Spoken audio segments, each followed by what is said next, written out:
హల్లెలూయా. దేవునికి స్తోత్రం. మీకు అందరికీ కూడా నా యొక్క శుభాభివందనాలు తెలియజేస్తున్నాను. ప్రియ దేవుని సంగమ, అనుదిన ఆత్మీయ ఆహారముగా ఈరోజు దేవుని యొక్క వాక్కు మత్తయి సువార్త 7వ అధ్యాయము 17వ వాక్యము. మంచి చెట్టు మంచి ఫలములు ఫలించును. హల్లెలూయా. దేవునికి స్తోత్రం. దేవుని బిడ్డలారా, మంచి చెట్టు చెడు చెట్టు రెండు ఉంటాయి.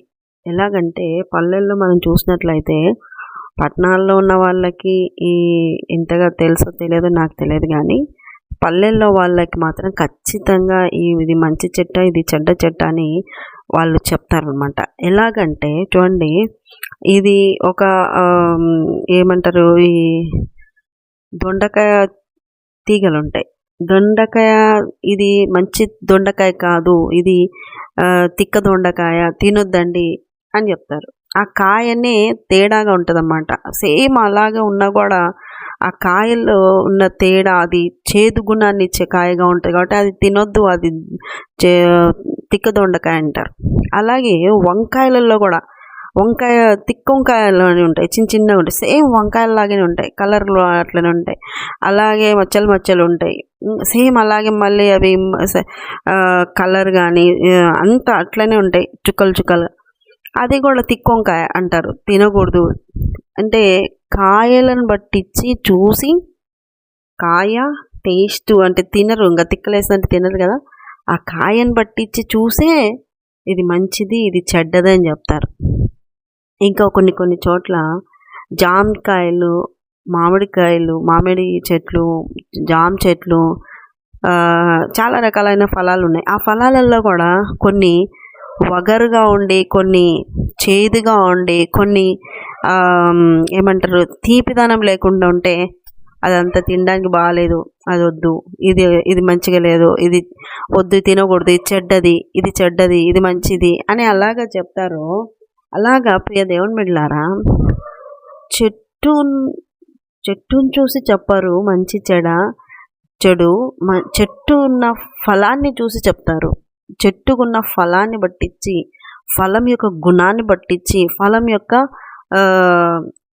ఫలం తినడానికి యోగ్యమైనది కాదని దాన్ని బట్టించి అది మంచి చెడ్డ చెట్ట అని ఫలాన్ని బట్టించే చెట్టుకు పేరు వస్తుంది. ఫలాన్ని బట్టించే చెట్టుకు పేరు వస్తుంది.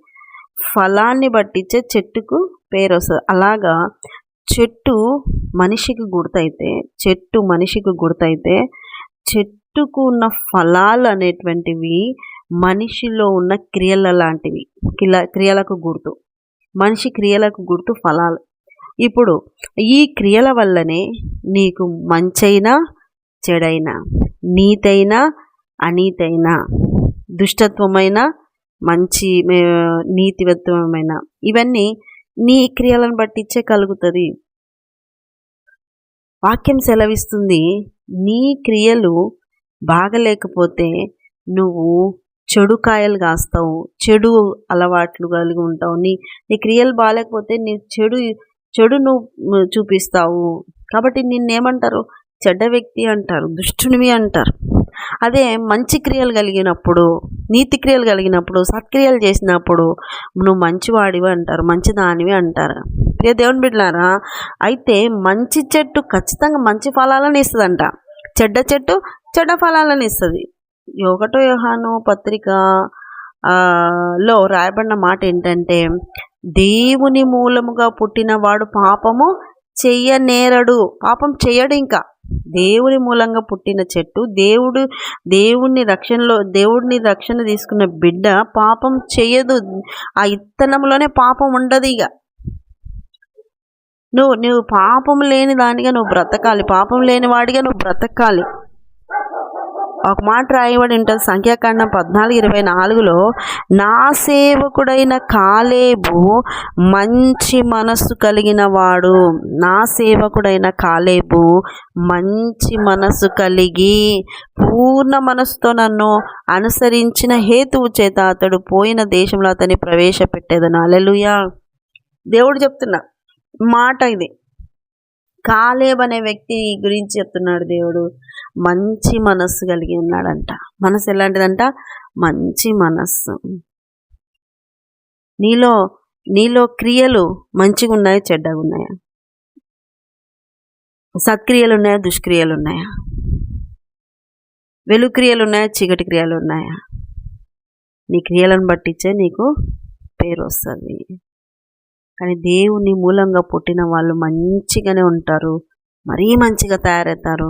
దేవుని యొద్ద నుండి ఆ యొక్క పేరు సంపాదించుకుంటారు. మంచితనముగానే ఉంటారు వాళ్ళు ఇంక మళ్ళీ చెడు వాళ్ళలో ఉండి రాదు. అలాంటి జీవితమే జీవించాలి. చూడండి, ఇప్పుడు మామిడి చెట్టు ఉంది.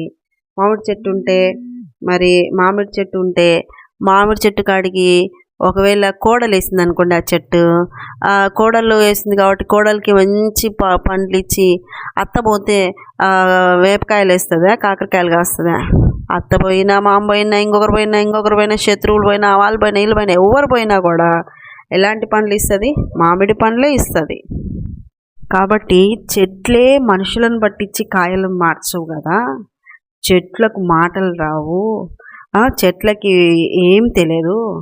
చెట్లు స్థిరంగా ఉంటాయి, వాటికి మాటలు రావు. అయితే అవి మాత్రము చెట్లు స్థిరంగా వాటి విత్తనాలను పట్టించి, చెట్లు మనుషులను పట్టించి కాయలు రుచులు మార్చవు.